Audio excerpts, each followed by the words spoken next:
Welcome to Champagne Problems Podcast. I am your host, Robbie Shaw. Join us as we explore mental and emotional well-being, physical optimization, and the journey to discovering your highest self. Champagne Problems is brought to you in proud partnership with BonBuzz, the alcohol-free social spirit.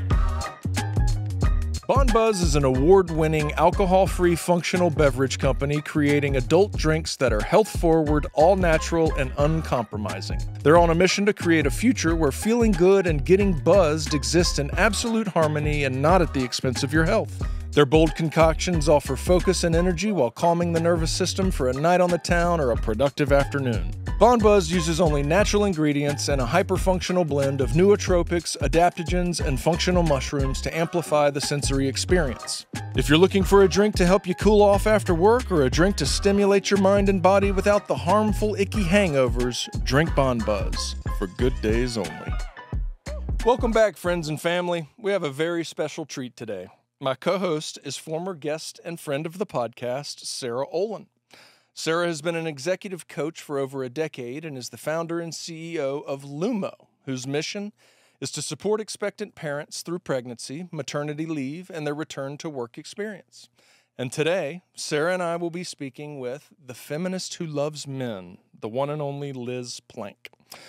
Liz is an award-winning journalist, international best-selling author, and host of several critically acclaimed series at Vox Media and NBC News. She hosts Synced, a podcast with Shepard and Monica Padman, and the Man Enough podcast with Justin Baldoni and Jamey Heath. Her widely successful book, For the Love of Men, A Vision of Mindful Masculinity, has been featured just about everywhere, and Liz has made appearances just about everywhere. I rarely get nervous anymore for these, and I'm not that nervous now, but I am intimidated. But I think I like that. Let's go to Liz. Liz Plank, welcome to Champagne Problems. Thank you for having me. We are so happy you're here. It's been a long time coming, as we just discussed. Yeah. I'm going to give you a quick story to start off, and it's going to be full transparency as to how I found you. My wife and I separated 2 years ago for a year. We are back together, and we are happier than ever. Oh, it's man, amazing. Greatest thing ever that could have happened, even though it was brutal in the moments. But during that time, there was some reading that was advised to me, and a lot of advice, a lot of reading was advised to me. Have you ever heard of the book "This Is How Your Marriage Ends" by Matthew Frey? No. Oh man, right up really your good? alley, right up your alley, because Okay. it's a man basically writing how his marriage ended, and it's geared towards other men to say, here's how your marriage is going to end if you don't fix some Wow. shit. And it was Okay. all the things that he woke up on that he, at the time was that's her fault and I make the money and all the stuff we hear. And it was all the things that he woke up to later to realize that he held a major role, if not most of it. So it was really, really good. And I only bring that up because I think that would be of interest to you. But at the same time, your name was also advised. And I was a little combative, of course. But no resistance from you. oh, That's zero, weird. No, zero, no. zero. I'm fully open and vulnerable. And no, I am actually. I'm a very sensitive, vulnerable guy. I'm a mama's boy. I have a 13-year-old daughter. I fully support a lot of things, but there's a lot of things inside of me that I don't know are there. And those are the things that I continuously get, educated on, and I'm open to for sure. But in researching you, as I was advised to read you, I automatically said she'd be perfect for the show, and I reached out, and you said yes. Thank you. I didn't know that that's how just the book came into your life. Did it help you? It did. It did. It was, it wasn't so much the content. It's more, like I said, the allowing the content. Yeah. More than anything. And I think that's a lot of our issues is the allowing, is letting Right. that wall come down and just being open to the growth. Yeah. Right. Well, especially if it's happening during, I think the hope would be that men are able to, or boys, right, are able to do that work before they're in a moment of crisis like yours, which is like probably when you're the least open, right, to like taking a beat and reflecting on, what you have to work on, or what might not be working, right. It's very, I commend you for being able to do that. And that's probably why your marriage is better than ever, that you were willing to do that when it was tough. So that's great. I'm so happy it was helpful. Yeah, of course. All right. So before we dig in too deep, we're going to do this rapid fire questioning, which is what we do kind of every episode. What we always have done is just rapid fire questions to the guest. We're going to all answer them today. Great. Oh my. Great. Yeah. You ready? I'm going to go first so it gives everybody time to think. Okay. Go for it. Here we go. First live music concert and where? Mine, Ziggy Marley and NXS at the old Charlotte Coliseum. Sarah, go. Wow. New Kids on the Block. Providence, Rhode Island. Bam! Oh, so good. Backstreet Boys. Montreal, Canada. Yes. Wow. Yeah. With my mom. You boy banders. Oh, it's so sweet. That's so cool. Next question. So we're going to try to rapid these things. What food is your guilty pleasure? Chinese. Thai food. Pad see-ew with mock duck. Delish. I am also a Thai gal, but it's red curry. I love a red curry. I could eat that every day. Love it. So good. All right. What intimidates you? Other than talking to two feminists who love men. Public speaking, which is funny because I do this. And you're a great speaker. What intimidates me? It's got to be something around parenting. And it's a humility thing with my daughter. And what intimidates me is not giving her the space to fully be who she is, and having my expectations get in front of her in some way. Yeah. Funny people, like people who like are so witty and have so many jokes, and like in a way, yeah, that I can get real shut down sometimes, even though I love goofing around. But yeah, really witty people can intimidate me. Yeah. God, that is a great answer, because I certainly fall into that space because I always try to be funny. I'm always trying to be funny. In fact, I tried to do comedy at one point. Funny people, they are so smart, so fast. Yeah, yeah, it's amazing. All right, here's a weird one. What's your favorite smell? My favorite smell is the beach. Salt and sand and muck, even marsh in the morning. Yeah. I love a blanket right out of the dryer. Just fresh. Good. Yeah. I'm like movie theater popcorn, like just that smell. Yeah. That expensive popcorn smell. Yeah, that $9 small. Yeah. Love it. All right, this one's hard. Luckily, I knew these questions, so I've already thought about them. But if you could know the answer to any question in the world, what would you ask? People always do the, what happens after death, or what is it about, and all that kind of stuff. And I do like that question because I really want to know it. I'd like to know if the human being is divine in the sense of, or that, are we different than every other living thing on the planet, or are we hold just as much value as a possum?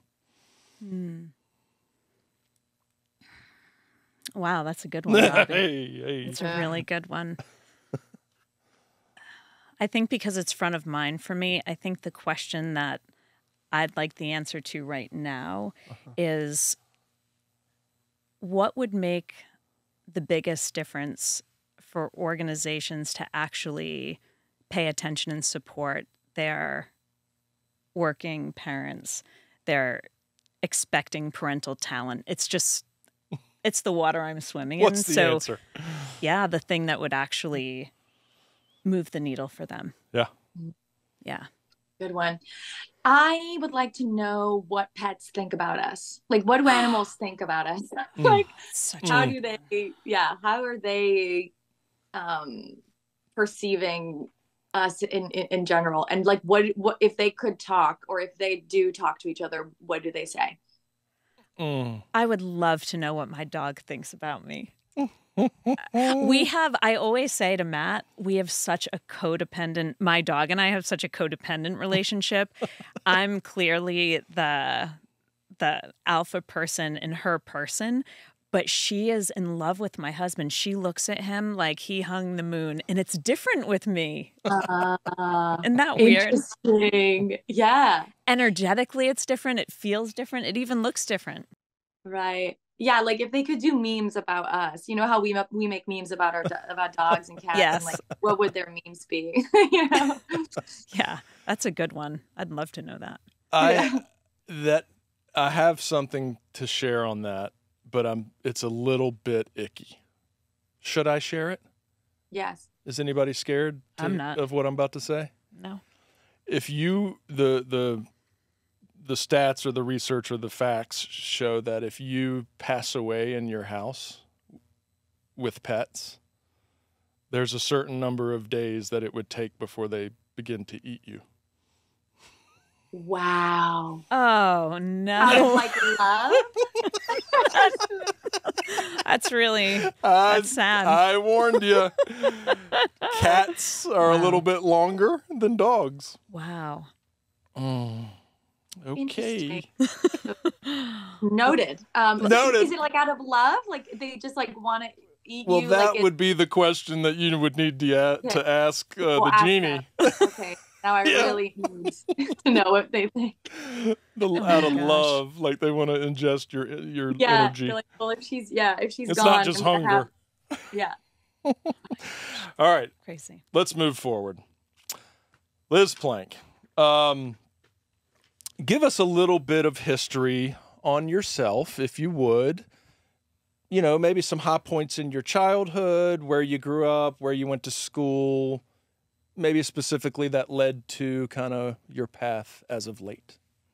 Yeah. I was born in Montreal in Canada, where the Backstreet Boys concert happened. And I did love the Backstreet Boys. I was always like kind of boy crazy, I would say, as I think a lot of young girls are. But yeah, I was pretty drawn to, I guess, service and sort of human rights, and just very disturbed by inequality. I would say from a very early age, I was like, what? And I still think about it regularly, where I'm just like, I can't believe we're expected to tolerate the amount of inequality that we just like experience and witness on a regular day basis. Like I have not grown out of that like phase of like, as a 2-year-old being like, but why is there a homeless person, and we're shopping for holiday presents? Why don't they have a home, and why do we, and so I started, I went into women's studies and into international development in school. And then I got a graduate degree. I was going to do social work because I was working at a community center for people with disabilities at the time in Montreal. And I really enjoyed that work. But then, kind of got taken on a different path and wanted to work more. Well, I felt that I was so it was so unsatisfying sometimes to work in these community settings, because I felt like, I can make a difference that day, but then they'll go back to their environment where they're not being fed properly, or not, there's not the same kind of resources, or they're going to take the bus and someone's people are going to stare at them. Like I just was like, okay, policy felt like a more appealing sort of area of focus for me. And then, but then, yeah, fell into journalism instead while I was studying in London, doing policy work. And yeah, started this petition around female boxers because it was the London Olympics and they wanted to force female boxers to wear skirts so that they could be more elegant. Wow. And so, yeah, I tweeted to like 33 people who were following me on Twitter at the time how appalled I was. And then, yeah, sort of it led to me starting a petition and writing my first article. And then the like they changed the Olympics, like based on this like petition just going viral, right? And so that was, yeah, it was this kind of huge insight for me of you know, and also it was the early 2010s. It was this sort of digital revolution in journalism, and social media was becoming not just a place where you like post photos of your brunch, but where, you know, people were getting news and people were coalescing and organizing. So it became this really interesting tool for me to do the advocacy that I, you know, was interested in. And yeah, here I am 10 years later. Yeah, I moved to New York. I worked at a, you know, small media company, ended up working at Vox, ended up, you know, MSNBC, yada, yada, yada. And yeah, now I have a Substack, you know, where I can write directly to people without any editors telling me what to write or what not to write about. And I, you know, I'm very, I feel really, really lucky that I get to just, yeah, have a community of people who make my work possible. Love it. Tell us about Not So Special. Yeah, that is my movie. Yeah. It's a movie. Yeah, it's so well, we typically get our guests to promote their stuff at the end, but I want you to promote it at the beginning of this thing so people hear it. Okay. Because it's amazing. Thanks. I appreciate it. Yeah, it's a film, you know, yeah, during the pandemic, I just kind of left my job at Vox and was kind of attempting a sort of freelance career as a journalist. And so but yeah, there were not a lot of opportunities. And I think journalism in general, anyway, that's like a whole other conversation. I think it's harder to do nowadays. But yeah, I had always dreamed of making I love documentaries, basically. Like I've seen like 3 movies, but I've seen like 5 million documentaries. It's super weird. Like even as a kid, I preferred, yeah, I just love real things that have like nonfiction. Really happened. Yeah, I can't, even novels. I'm like, but like this didn't happen. Like, why am I reading? Like it's waste of time. Like, it's dumb. I have to get myself to read fiction because like smart people read fiction. But there's a thing in my brain, I don't know, like I'm very interested in nonfiction, and then I wanted to make like a short film about my friend Paul, who has Down syndrome, and it turned into this whole feature about ableism and disability rights. And actually it started from me freezing my eggs and being told, you know, would you want to genetically test your embryo? And I, you know, had never really thought about that option. Wow. And suddenly I was kind of confronted with a decision that I think a lot, you know, is difficult for a lot of people. And so I go on a journey to find out, you know, what would it be like to be a parent to a child with a disability in you know, in our current 2023, 2024, whenever this comes out, moment. And it led me down so many interesting paths. And it's been a joy really to work on. Holy cow. Liz, I love that. We have a DEI book club at Lumo, and the last book that we read was Disability Visibility. Have you heard about this book? Alice Wong. Yeah, she's awesome. Yeah. Oh my gosh. Yeah. I'll say, of all the books that we've read, and we've read many about race and gender and ageism, I mean, everything, this was one of the toughest. Why was it tough? I think it was tough to understand and realize there was so much that I didn't know in so many ways. The hardest story for me was the deaf man who was incarcerated, and they would put him with blind inmates because, you know, if you have a disability, you just go to, and he couldn't, when they were asking him if he was innocent or guilty, his hands were handcuffed behind his back so he couldn't sign. My God.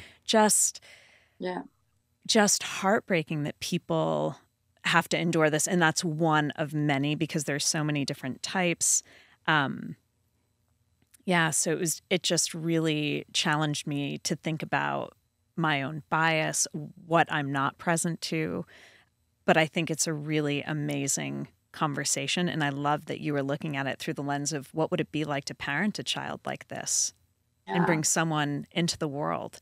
So how does that relate to your ultimate mission? What is your ultimate mission and how does Not So Special relate to that? It's a great question. What is my overall mission? It's shifted, I will say, I think in the world has shifted. We all have. And I've tried to be as like compassionate, honestly, with myself and with the way that my work, like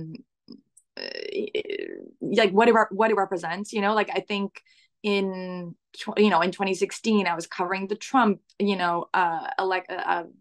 campaign and covering what felt like the nuttiest year of our lives. Little did we know every year after that would become nuttier 2020. And now it's really the nuttiest. Yes. And even I'll think sometimes I'm like, remember when we thought 2020 was that was a cakewalk. I feel that it's really been a challenging decade, for all of us. And so my work has shifted a lot more to kind of, politics and the news cycle and to actually helping people cope with the times that we're living through while still,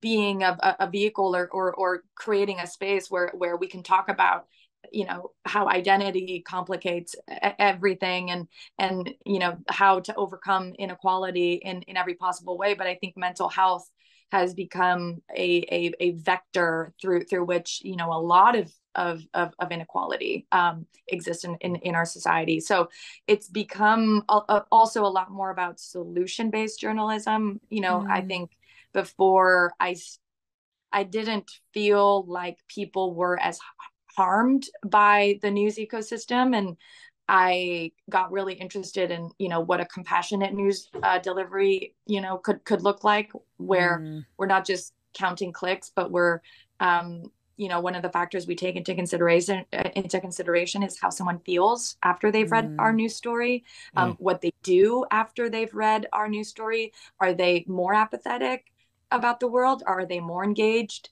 Do they care more about other people or do they care less? Are they feeling more hopeful about them? Like, do they like themselves more? Or do they, kind of reject or numb, themselves? And that became like really important to me because I felt it happening to me, and often what you need is what the world needs, and so I've shifted a lot of my work to being really focused on how I'm making people feel, and just the importance of civil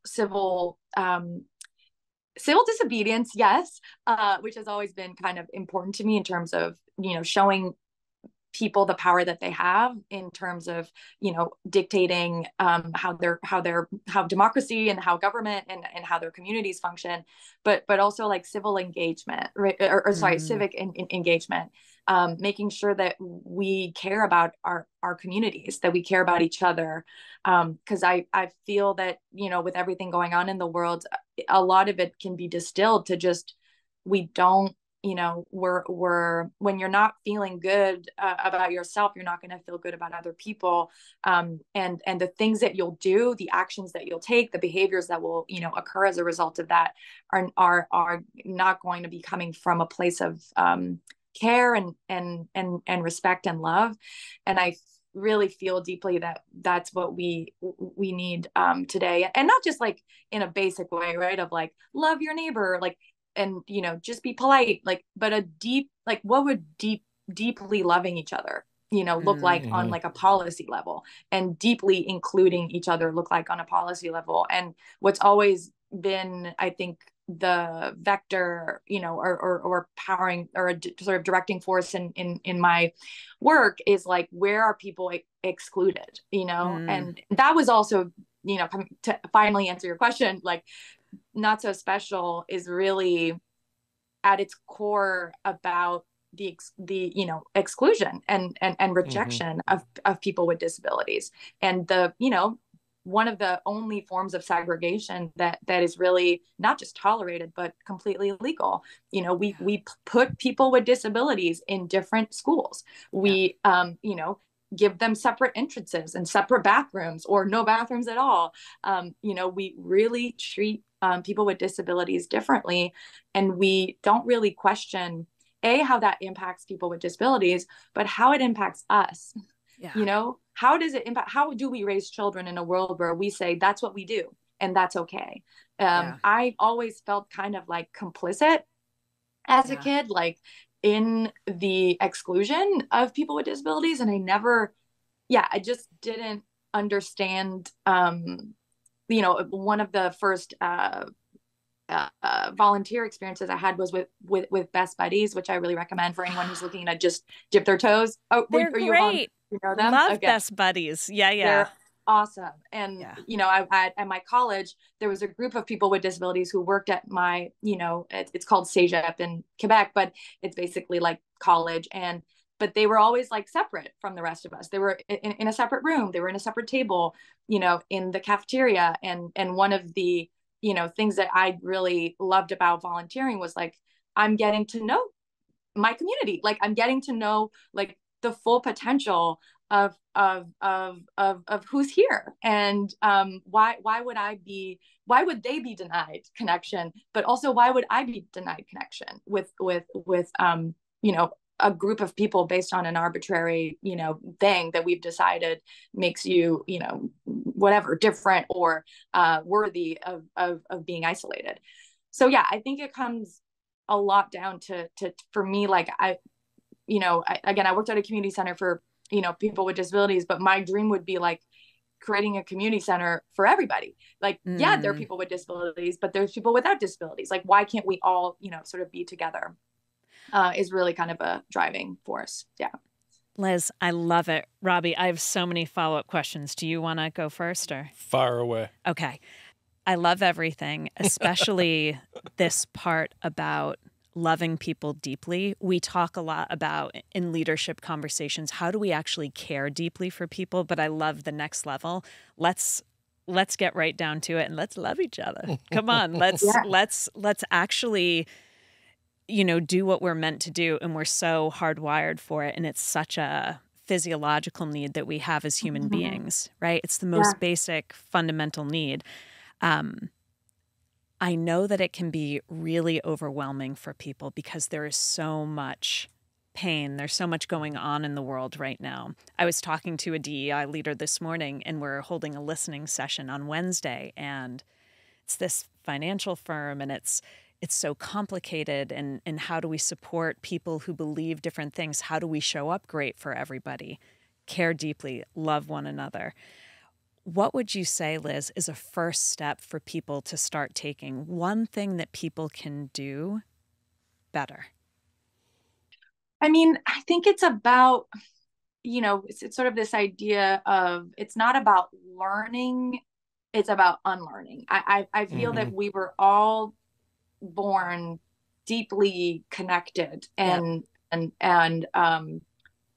deeply driven towards community, and we unlearn that just by virtue of existing in the society, and I'm talking about the United States and sort of Western nations, but and I'm generalizing, but there is a huge emphasis on individualism, and on people are afraid to talk to each other, like we're, what I mean, like and I see it with myself. I order food and they leave it at my door. I don't even need to I don't even have one word interaction with the person who has brought me my food. Like there's so many people who are involved in bringing me, whatever, this bagel that I'm eating. And yet I am totally disconnected from all of them. And, even the way that we build cities and again, particularly in the United States, I'm living in LA right now, and I don't know how to drive. It's kind of a weird personality quirk. And at this point it's kind of too late. But you don't know how to drive at all. I don't. It's good for you. Yeah, you know what? It's just like I feel like we're also really close to self-driving cars, so I'm just like by the very close. Wait it out. Like, wait it out. Robots are going to do it. Yeah. But it's my this is Synced is the other podcast I do, and Monica, my co-host, always kind of gets mad at me because I give my phone number away a lot or something. Like she's like, why do you because I'll meet people. I like it happened to me at Trader Joe's like fucking 10 days. Sorry, I already swore. Oh, you're great. Ago, like last week. And this woman's just like starts talking with me, and she's like, oh, cool. Like I take photos. And I was like, oh, I'm doing a film about disability rights. Like you could take photos of our subjects. Like, and we just kind of started talking, and she was like, oh, like, let's stay in touch. And I'm probably not going to hang out with her. You know what I mean? Like I met her at a Trader Joe's in, a separate part of town that it's going to cost me like $80 just to go there and back in an Uber. But I kind of, if we lived in cities where that we didn't rely on cars as much, you would run into the same people at the locals, right? Like I'm shopping at a Trader Joe's where I'm not going to see probably anyone again if I go back to that Trader Joe's, because they're all stopping on their way to work, or that's where their gym is, or some of them might live close to there, but most of us are getting there. We're not in such close proximity to our homes, and there's so much commuting that it does mean that we're disconnected. And so I told Monica, I was like, but how do I meet up with, like, this would be a great woman to just kind of know, even though she probably won't become my best friend, but how do I keep contact with her, right? Like and so there is this weird, like, again, what would have just been community needs to now be kind of deliberately constructed and deliberately created. And so to answer your question again, I go through 5 million ADHD. It's great. All good.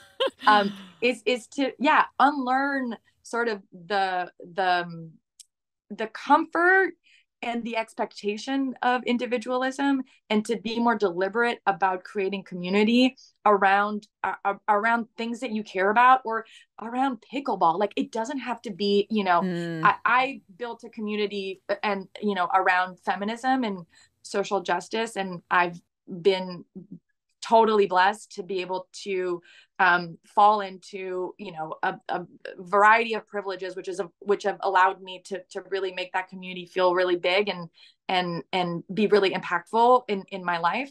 But you don't have to, have, followers on Instagram. Like you could just go in your community and find people and build community around the things that you care about.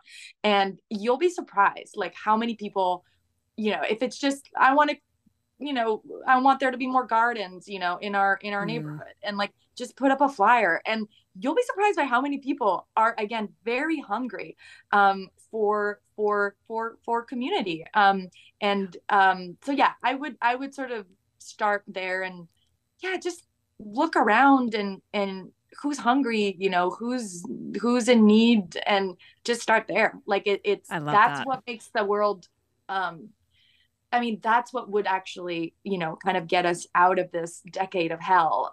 It's everyone individually kind of, realizing that their actions really matter. Like they really matter. They really do. And, it's interesting. The unlearning conversation actually starts with where we started this conversation today, was around the willingness, Robbie, when you were talking about, when you had separated in the work that you were getting introduced to, transformation and change does not happen until we are willing, right? We have to be willing. And I really think that's the first step too in the unlearning, is it's a tie between awareness, understanding that you need to unlearn, and then the willingness. They go together. I don't think you can have transformation, change, unlearning, or growth if we don't, number one, have the awareness that we need to, and number two, have the willingness to change. For something different. Yeah. Exactly. Yeah. Yeah. You know, the what comes to mind for me is kind of like you said early on, where, well, let me backtrack. So automatically I think about all the things that are working against everything you're saying, you know, and not just, I mean, yes, people, because people created the things, but the things, the technology, the phones, the apps, the convenience, what's the book out there? The the Comfort Crisis. Do you know this book? Oh, I don't know it, but it's good. Yeah, but it really digs into just all the things that you said, like getting food delivered without having to, you know, get off your ass for a second. Those are the things that are working against all of this stuff that we all so innately need. Yeah. What do we do there? How does it? I mean, there's always going to be a battle. I get that, and I know a lot of your work, Liz, is you know, capitalism, patriarchy, all the things that, you know, ultimately kind of created these things. How do we fight it? You know, I mean, and do we fight it? You know, is that a battle that we're willing to fight? Is there really something that could change on that Mac level, or is it communal? Is it individual? Is it finding the people that are all looking for the same thing and attracting them? Yeah, I think it's both. You know, I think that if we, you know, and in terms of the comfort crisis, I mean, again, I'm saying this as a person who literally, you know, has developed, like, I was thinking when I, again, was thinking about this ordering business, I was like, I used to call a restaurant and talk to a person and like order and say the things I want. Like, it's wild. I mean, it's not wild. It's wild that it feels wild. Right. Right. And now I have kind of social anxiety around, or even, you know, taking cabs, right? Like, you used to take a cab once in a while and you would, you know, if the cab driver started a conversation, you were kind of like having a conversation, you know, you couldn't just, you know, it was, and sometimes it was a good one and sometimes it wasn't a good one, but that was just kind of life. And now, you know, if you take an Uber, I mean, in New York, forget it. No one's talking to you.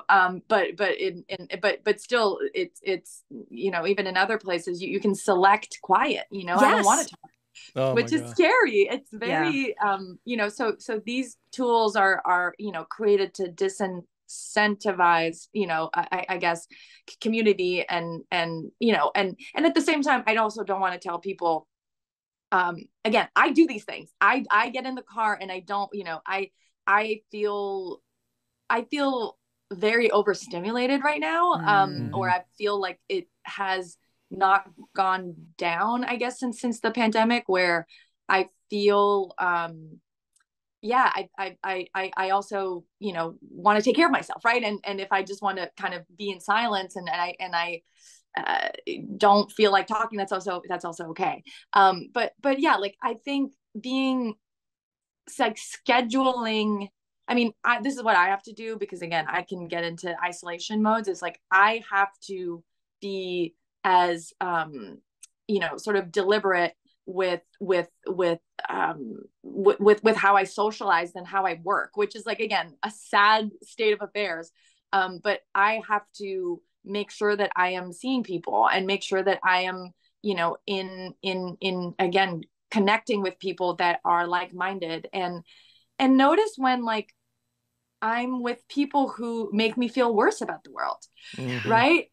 People who don't, you know, I think right now, I don't know when, again, this is coming out, but there's a lot happening in the world right now. And there are people who, are, you know, prefer to put their heads in the sand and again, respect, like, it's a lot. But there are people who are out there trying to, you know, make a difference. And I think being around those people is like noticing with who you do feel the most, civically engaged and finding those groups, like, they are out there. Like, Google, like, is an incredible resource. Like, there is a group for everything. Everything. And even in terms of mental health, like 12-step programs, like there's a 12-step program for everything. Like it's like pretty much like all of us could slot into one of them. And they're amazing. At one point in our lives. They're amazing and they're free. They're amazing and they're free. And they're the best. It is, if you're not a religious person, because obviously church used to be the way that we would, be in community with people. I think it's a great third place. I think it's a great place where, again, you can organize and sort of assemble around spirituality and whatever issue you're kind of working through, but it's also a great place to just be, in community with people. And I think those spaces are really, really important. And then online, follow people who, same thing, right?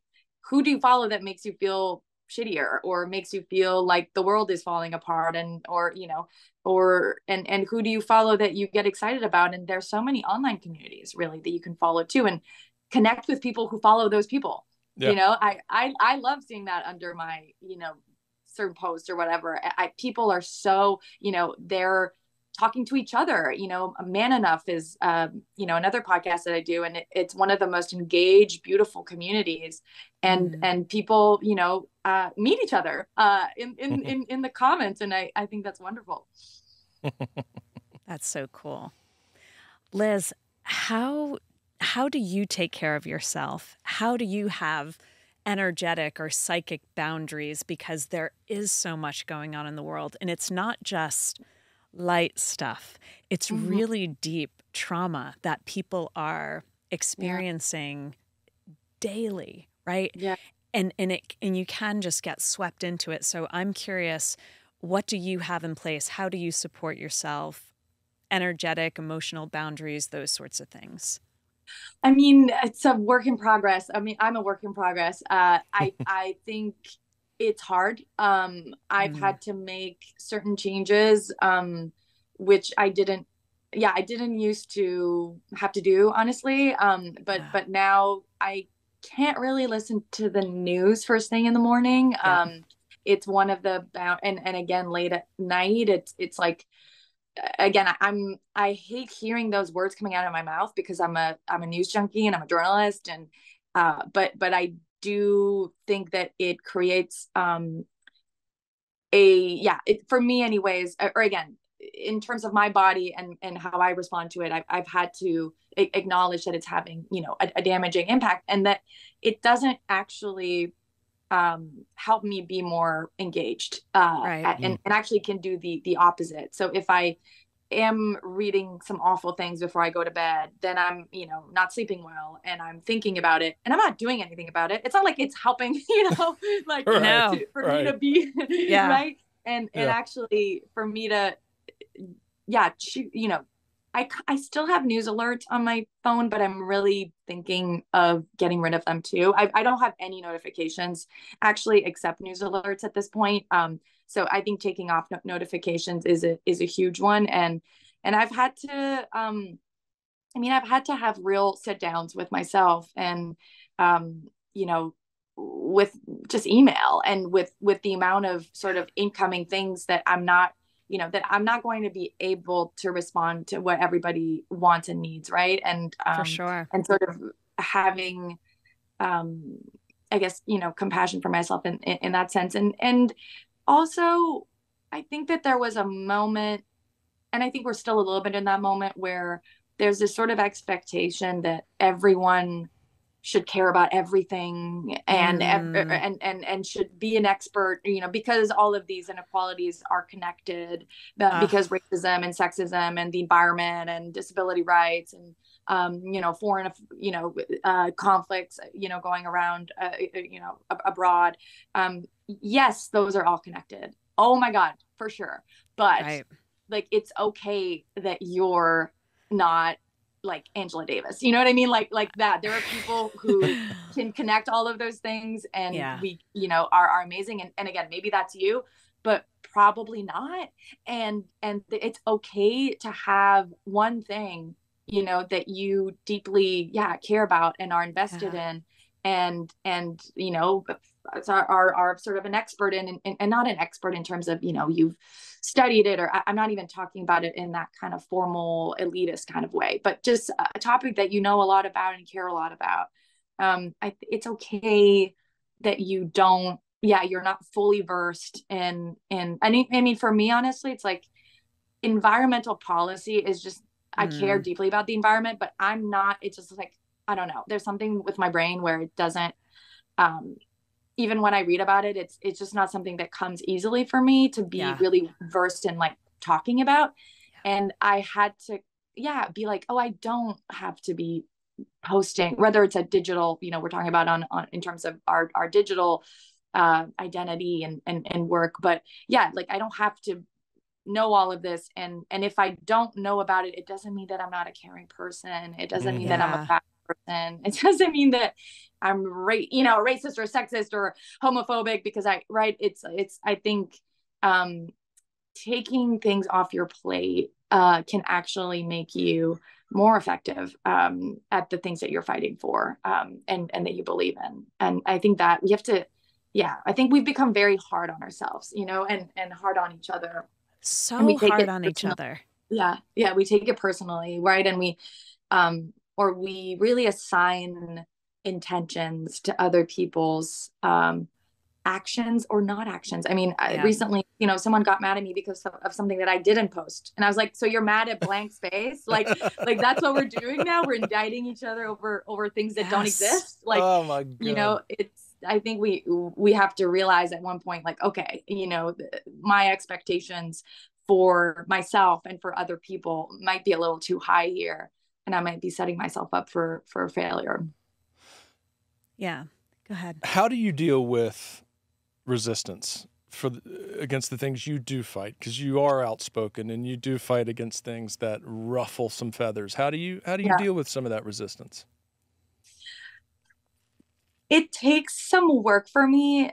I think that I project, like, I am very confident in terms of the things that I believe in and what's right. I do have, I think, I've always had a sense of I guess, I'm justice driven, and I'm used to, seeing things being wrong and being like, no, like, this is, and I'm fine with that. But I am also, like, a deeply sensitive Pisces. And so I also, I think people don't realize, sometimes how much I do get, sometimes hurt by the things that people will say, but it always is about coming back to yourself and not one of the 4 agreements, which is just like, don't take anything personally. Yeah. It will fix your life. I mean, it's obviously, again, it's a practice, right? It's like working out. You can't just, like, work out once and be like, now I'm fit. Awesome. It's a daily, it can be daily, weekly, monthly, right? Whatever it is for you. And it becomes easier with time, obviously. But in those moments, that's when I know I'm not aligned, and that, and I had to come to terms with the fact that I will never make everyone happy. Everyone won't like me. And if everyone likes me, I'm probably doing something wrong anyways.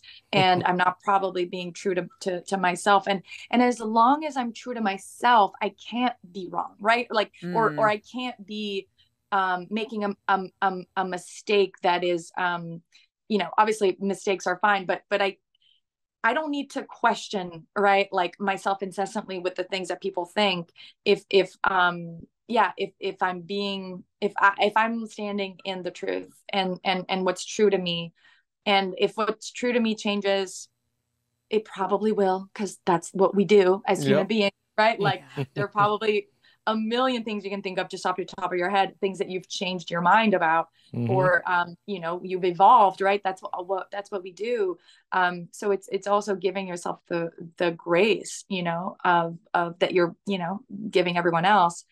So I think those are and then, I'll just also kind of take breaks, which makes me sad, because I love the people in our community. Like, I love, my favorite thing is just reading what they feel and how they're reflecting on something that, you know, I'll just give them like a little thing and they'll create a whole beautiful, you know, like mountain out of it. And in a positive way, you know, they'll add so much to it and so much complexity in.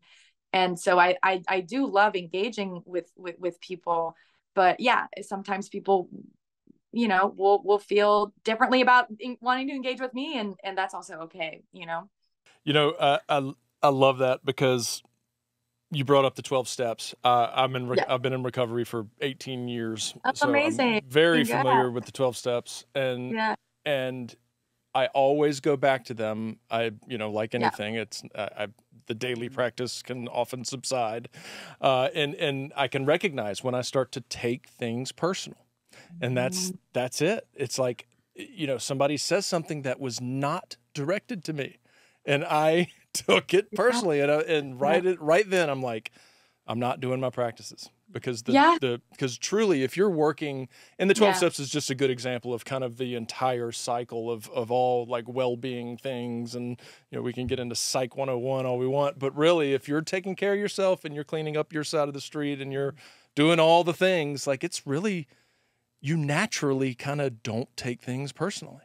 Yeah. Even when they are directed at you, it's like, yes, it's yes, you and you are able to see when someone's just also using you to self-regulate their emotions, which is, I think, something that's going on a lot right now, you know, where there's valid emotions, but they're being kind of thrown at people who have nothing to do, you know, with anything, and they're becoming sort of the target, and that people are using other people to self-regulate. And it's the discharging of hurt, right? Like we're not taught how to regulate. We're not taught how to deal with our emotions and our humanity, and people are so upset. That's what they do. They discharge hurt.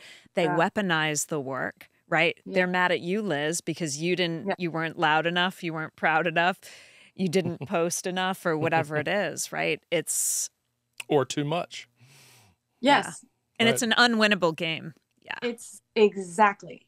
Yeah. Like when you're in the business of making other people happy, you know, it's to your, it's a winning, you know, you don't want to be in that business. And it's, I think sometimes it takes it all kind of breaking down, where because I think for a while I really thought I could, you know, I was convinced that that somehow it was a task I could really accomplish. And when it, you know, a little bit like you, Robbie, when, you know, you're going through a difficult time where you lose a lot, that's when you go like, oh, I'm not in charge over here, you know, and it's kind of, again, it's, I'm not in charge, or I'm not in charge. You know, there's two ways of saying it. And if you can embrace, you know, the second part, I think it's much more relaxing. Yeah. It's amazing how phrases can take on new meaning when there's a comma or just right? Right. Or just a different way of being about it. Yeah.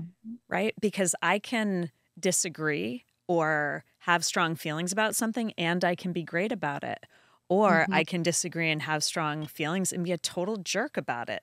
Right. I mean, both things can happen with very different outcomes, and that's something that we talk about a lot. It's more about who you're being than about what you're saying or what you're doing. Because if you're if you're showing up and being great, or Liz, to your point, you're telling your truth, you're in your own personal integrity.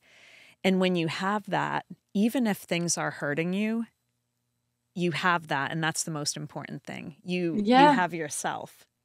Yeah. And if you're trying to make people happy, you're not in integrity. No. Right? Like then you can't be, you know, sort of back yourself 100% into whatever you know, or sort of back yourself up in what you chose to do. So that's also again, it's not a winning game, because then you're kind of screwing yourself over, you know, too.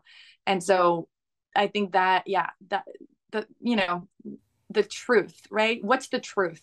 And I think that's also at the core of a lot of 12-step, a lot of the work in 12-step programs, which is, like not being or doing, what you think other people, like what you think other people will make them happy, right? It's all what you think anyways. Like, will you actually make them happy? It's not really what they like, the idea that you can predict and know, and oh my God, it's just, that you think you're God, and it's so great to not put that on your, on your tasks, your list of responsibilities for the day. Well, and you just talked about how you have to deal with other people doing the same to you. Yeah. Right. Knowing what you're thinking and feeling and your agenda and your intent, Yeah, exactly. Exactly. Yes. Which is like, I can't, because I recently had a thing kind of thing blow up around this thing, and they were like, why don't you want to talk about it? And I'm like, because we're starting from a point that like you've assigned, the premise of the conversation you want to have is one that's rooted in your reality and what you've decided, is true, but that's not actually, what's going on. And so I don't even know how to enter that conversation with you. And so that's where boundaries, are really important and so hard. It's so hard I feel like a lot of us are walking around, kind of new to, setting boundaries. And sometimes it can feel very awkward, right? Like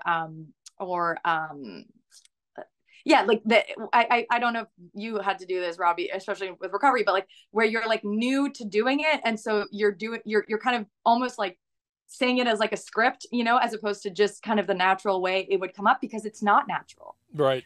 It's not natural to say the truth, about how you're feeling or about what you want or what you need. And so you almost become this like robotic, like, and so I think, I always feel funny when I'm basically saying the thing that my therapist told me to say, and it's fake it till you make it kind of thing. Yes, exactly. And I'm like so nervous saying it, but then, nothing bad happens. And that's also part of it, right? Being like, okay, I set a boundary and I didn't die, so that's, I can do it again. It's an amazing practice. And that's all it is, right? Is practicing and getting better, and you do it enough and you get really good at it. Yeah. Hopefully. Yeah. No, you do. You definitely do. I remember, being a baby coach and, first 11 years ago, and the first time I asked someone to pay me for my work versus today, it's gotten much better. The conversations, right? It's that practice. Pay up, motherfucker. Yeah. I mean, giddy up. Let's do this thing. How do you do it? What do you do? How do you say it? Oh, well, so...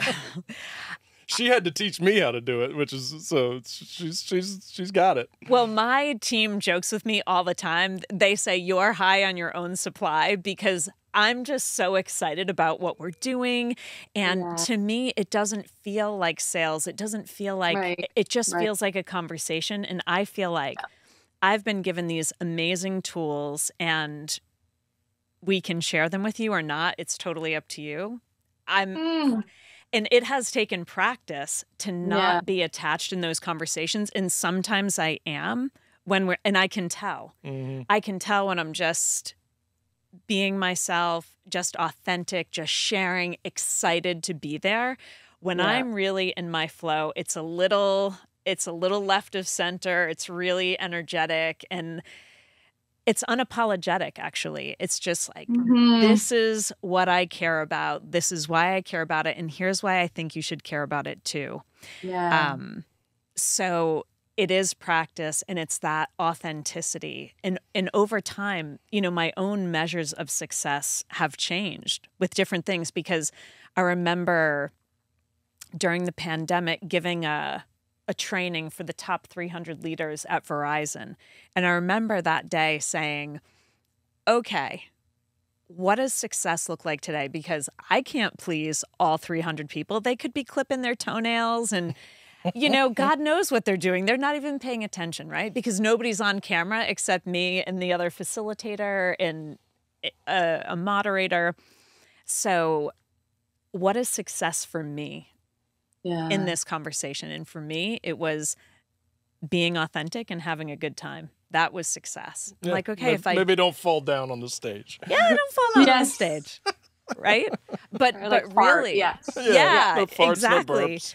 And burps are fine. Farts are, burps you have to draw the line somewhere. But again, it's all in the scope of our humanity. And can we be generous and compassionate and love each other anyway in the face of farts and fall downs and things like that? And I say we can. But I've definitely had to practice and really.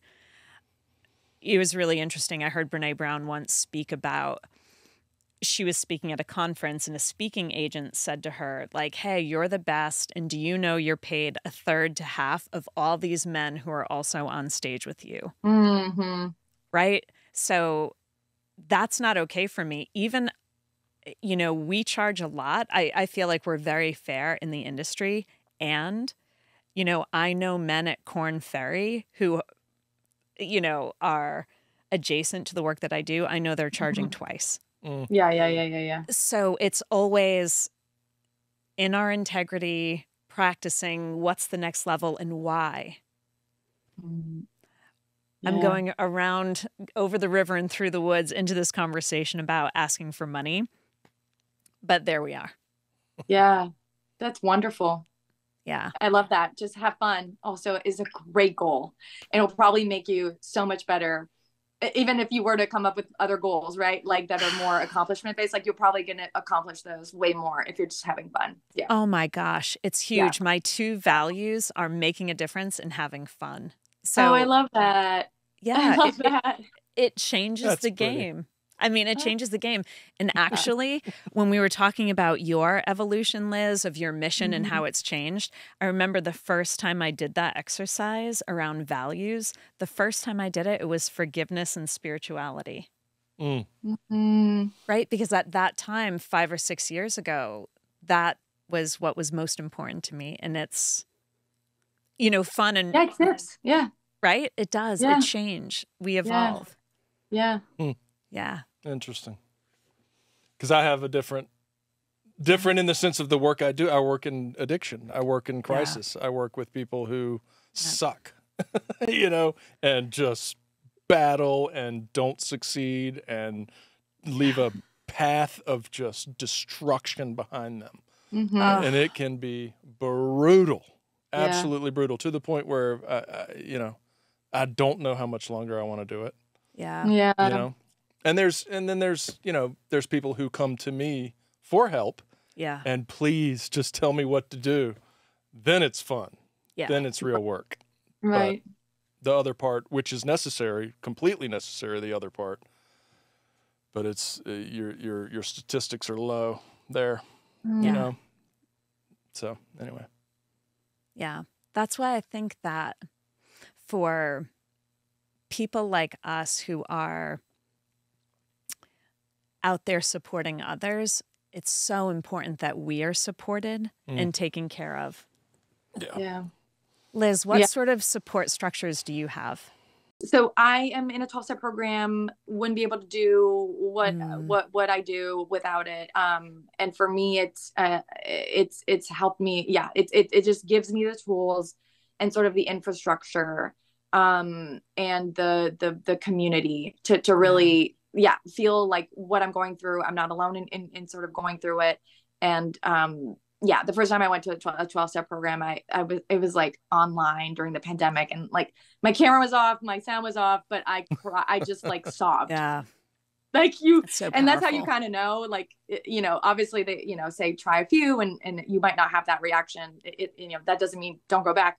But for me, I didn't even really know why I was crying, but that was for me the sign of like, oh, there's something, here that, like what was so meaningful for me was actually, it was such a random group. You eventually often find kind of like-minded, people who maybe you'll find a group where people are kind of mostly your age, or maybe, again, in your community, or again, you'll find a few people who you really kind of connect with. But for me was the fact that like all these people were so different from me, and yet they were all going through the same thing that I was going through. And that was like a really powerful thing for me. I also have the privilege to be able to do therapy, which I know I started doing EMDR 2 years ago. And the first thing that I thought of, the best. If you have any kind of childhood stuff, it's so, it's nuts. So the progress that you can make with that. And it made me wish immediately that this could be available to, particularly I think kids and, who have less resources, because just by virtue of growing up in poverty, you're going to be, most often there's going to be dysfunction. It's sometimes, and not saying it's always the case, but it's, you're at a higher, sort of likelihood of that occurring. And so I feel for just like how much EMDR, like if every kid could get EMDR, just like how differently the world would look like. I do kind of have a spiritual-ish practice. It sort of shifts with time. I have ADHD, so meditating is not, easy? Is that easy? It's not easy. And I think I'm, I get more benefits out of like yoga, right? I get more benefits out of even breath work, right? It's learning, like, because those are just more somatic. And I think actually for a lot of men, those more somatic, again, working out and going for a run, like that might actually be more of a sort of release for you than meditating. Again, I'm not saying don't meditate, but I think like finding the thing that works for your body and works for you is a really big one. Those are kind of that's kind of the baseline. You doing any ice baths? I do actually. Well, so yes, I'm a big fan, and love it. Cold showers, even though sometimes I do it and I'm like, being a woman is hard enough. Like, why am Truly. And, I think yesterday actually I skipped the cold one because I just was like I just wasn't feeling great. And I was like, it was almost like an act of love, actually. Like, self-care, not give to yourself do it. a little grace. I gotcha. Exactly. And I was like, if men had their periods for one day, like if they just had the experience of like what a woman goes through just for one day, like they wouldn't need, cold showers. Obviously I'm joking, but sometimes I've just been like, I can't, but like keeping promises to yourself, right? I think that's like a really big one. And it's beautiful. Cold shower, that could be your promise, 1 minute under the cold shower today. And then you accomplish it and you do it and you kept that promise and you're, really sort of starting from a different place.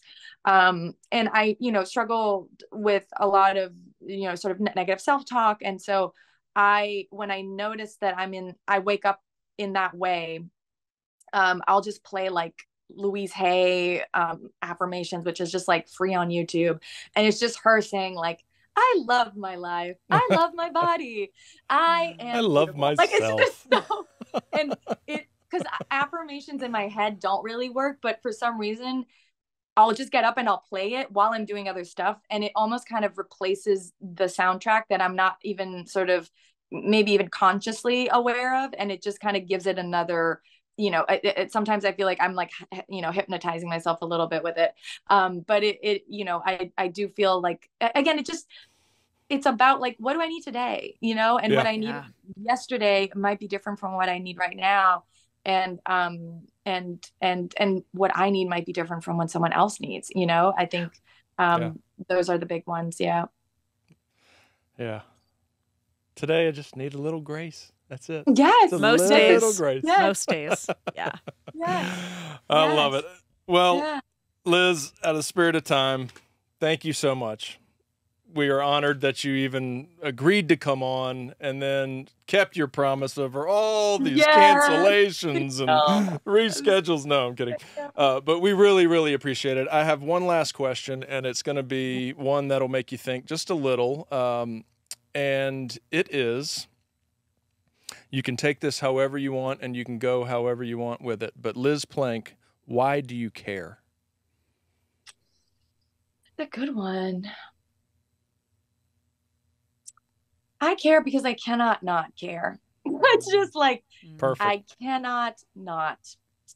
And when I don't, you know, because I'll convince myself once in a while, you know, I'll be like, whatever, I'll just, you know, take it easy. Take it easy. I take a corporate job where I have healthcare and I don't have to worry about people hating me, and you know, and then that'll give me solace for like a little while, but at the end of the day, like, it doesn't feel in alignment with who I am, and it doesn't, it feels like I'm betraying myself. And I think that what we do matters. And when I start believing that, I shouldn't care, or that me caring has no impact, we're letting them win, you know, and we're letting hate, we're letting a very small percentage of, you know, people at the top who will benefit from me and others not caring. And so when I start to not care, I realize that it's not that I have to change my, you know, entire self. It probably just means I need rest, and I'll feel differently once I'm rested. So yeah, I care. I care because that's kind of the only option. Liz, thank you for caring.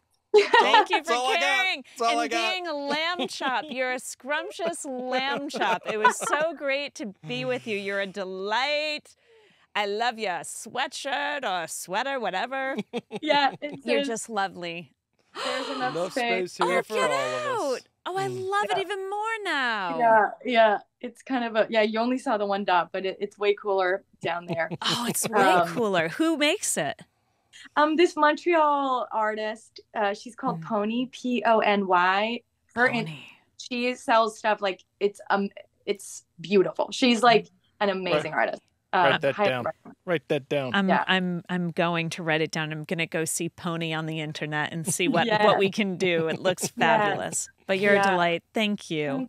Thank you both. I really, really enjoyed it. And Robbie, I really appreciate you being your tenacity in making this happen. And I'm so glad that the book was helpful to you. And I'm really glad to hear about the positive changes that you've made and experienced, and that you and your wife get to it's incredible enjoy. Yeah. Well, thank you. I appreciate everything you do. Thank you. We'll be out your way again soon. I'll reach out. Yeah, great meeting you both, and really enjoyed this. Thank you, Liz. Liz.